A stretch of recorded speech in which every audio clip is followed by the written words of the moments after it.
धनतेरस के बाद नरक चतुर्दशी मनाई जाती है। इस दिन को छोटी दिवाली, रूप चौदस और काली चौदस भी कहा जाता है।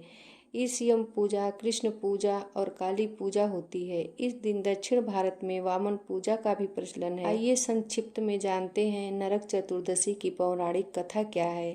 पहली कथा, नरकासुर को भौमासुर भी कहा जाता है। कृष्ण अपनी 8 पत्नियों के साथ सुखपूर्वक द्वारिका में रह रहे थे। एक दिन स्वर्गलोक के राजा देवराज इंद्र ने आकर उनसे प्रार्थना की, हे कृष्ण, प्रयाग ज्योतिषपुर के दैत्यराज भौमासुर के अत्याचार से देवतागण त्राहि त्राहि कर रहे हैं।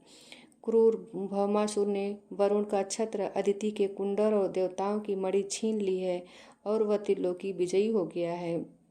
इंद्र ने कहा, भौमासुर ने पृथ्वी के कई राजाओं और आम जनों की अति सुंदर कन्याओं का हरण कर उन्हें अपने यहाँ बंदीगृह में डाल रखा है। कृपया हमें बचाइए प्रभु।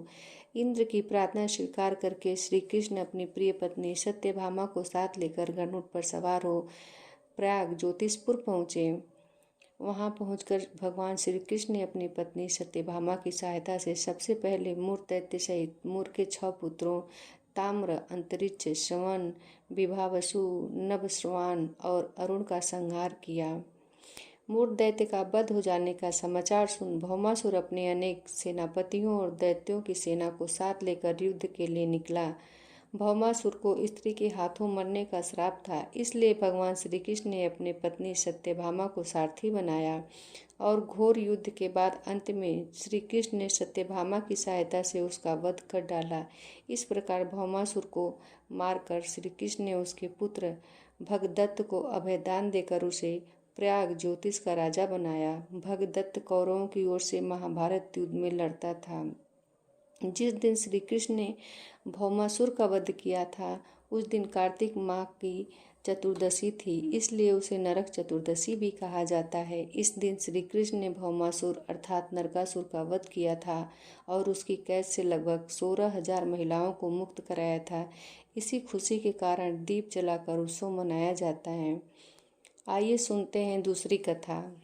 इस दिन दक्षिण भारत में वामन पूजा का भी प्रचलन है। कहते हैं कि इस दिन राजा बलि को भगवान विष्णु ने वामन अवतार में हर साल उनके यहाँ पहुँचने का आशीर्वाद दिया था। इसी कारण से वामन पूजा की जाती है।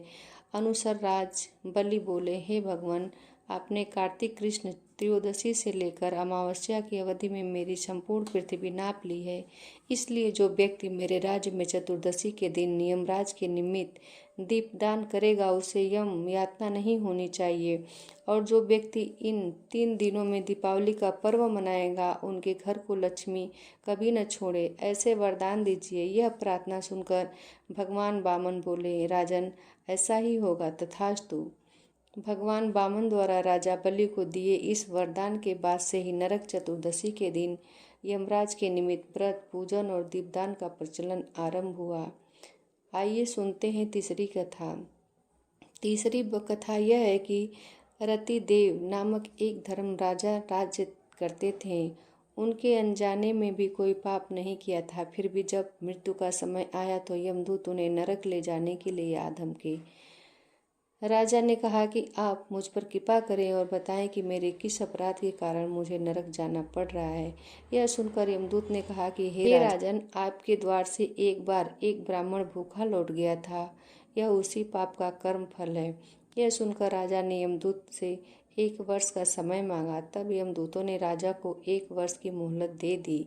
राजा अपनी चिंता लेकर ऋषियों के पास पहुंचे और उन्हें अपनी सारी कहानी सुनाकर उनसे इस पाप से मुक्ति का उपाय पूछा। तब ऋषि ने उन्हें बताया कि कार्तिक मास की कृष्ण पक्ष की चतुर्दशी का व्रत करें और ब्राह्मणों को भोजन करवाकर उनके प्रति हुए अपराधों के लिए क्षमा याचना करे। राजा ने वैसा ही किया जैसा ऋषियों ने उन्हें बताया। इस प्रकार राजा पाप मुक्त हुए और उन्हें विष्णु लोक में स्थान प्राप्त हुआ।